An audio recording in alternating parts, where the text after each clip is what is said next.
So here's my little circuit, and I have this one red on the external trigger of the oscilloscope. This is channel 1 from the oscilloscope, channel 2 on the collector. That's what you asked me to show. So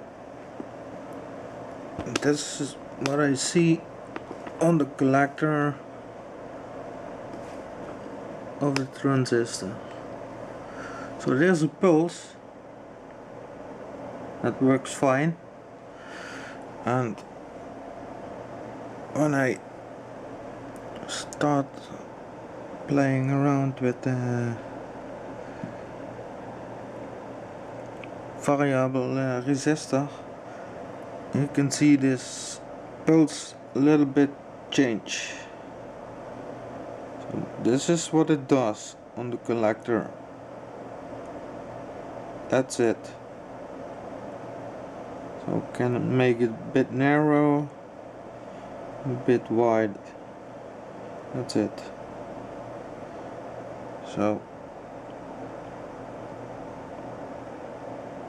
and when I start moving around the other variable resistors, nothing happens.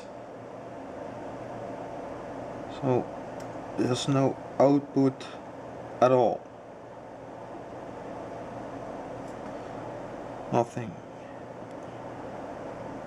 Nothing on the OpAmp.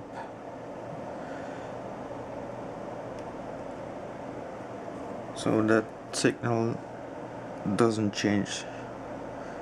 Top one. So I don't know. Maybe you know. I don't know what I'm doing wrong here. So maybe you can explain. Thanks.